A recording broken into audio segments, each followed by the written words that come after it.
Hello mga bata! Handa na ba kayo sa ating pag-aaralan ngayong araw na to? Halina't magsimula na tayo! Mga bata, natatandaan niyo pa ba naging talakayan natin tungkol sa mga ito noong nakaraang linggo?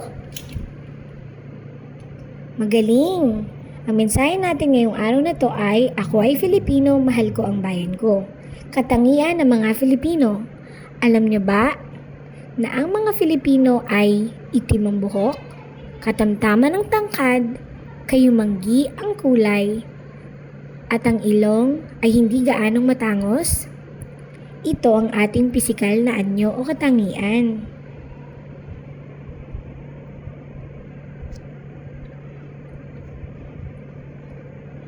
Samantalang ang klima naman sa Pilipinas ay naririto. Mayroong mga buwan na tag-init at mga buwan na tag-ulan. Narito ang mga tanawin sa Pilipinas. Ang Pilipinas ay nahahati sa 3 pulo, ang Luzon, Visayas at Mindanao. Ito ang Taal Volcano. Ito ang Mayon Volcano. Ito naman ang Chocolate Hills. At ito ang Banawe Rice Terraces. Napakaganda, hindi ba mga bata? Ito naman, Boracay at Coron, kilala sa pagkakaroon ng magandang dagat. At ito ang underground river na matatagpuan sa Palawan. Isa pa nga mga bata, ulitin natin ano-ano ang mga katangian at mga makikita sa bansang Pilipinas. Ngayon, oras na para sa gawain.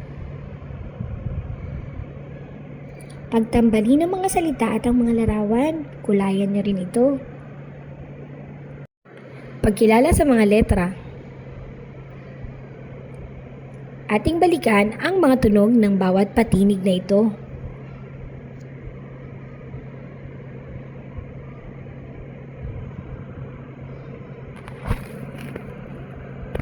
Natatandaan niyo pa ba ang tunog ng bawat katinig ng mga ito? Balikan natin ang tunog ng NG.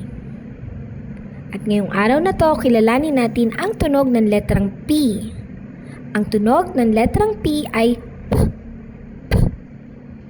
Narito ang mga nagsisimula sa tunog P, P, P.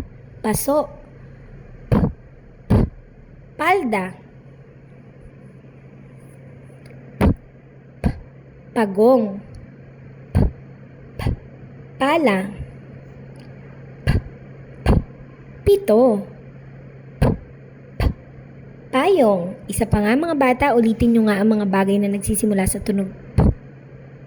Oras na para sa gawain. Dikitan ng pira-pirasong papel ang loob. Pagkilala sa mga bilang. Balikan natin ang mga bilang na ito mga bata. Isigaw nyo nga. Kayang-kaya nyo yan. Ngayong araw na to, kilalanin natin ang bilang 11. 11. 11. 11. Halina't bumilang mga bata.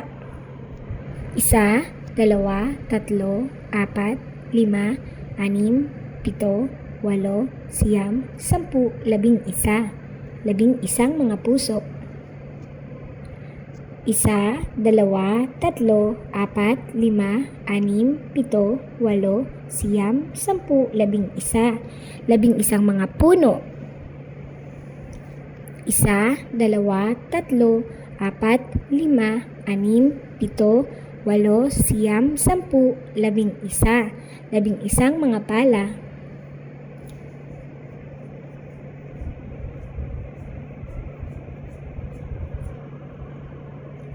1, 2, 3, 4, 5, 6, 7, 8, 10, 11 mga palaka. Hanapin ang bilang 11.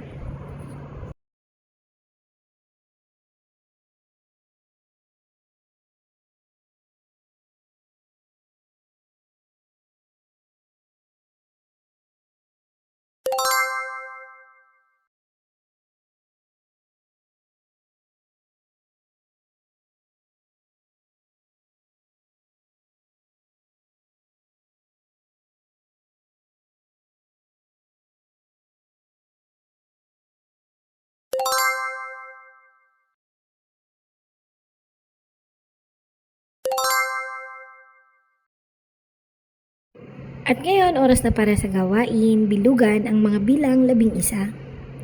At para naman sa ating wrap-up time ngayong araw na to mga bata, tinalakay natin ang mga iba't ibang katangian ng lugar at ng tao at ng klima sa Pilipinas.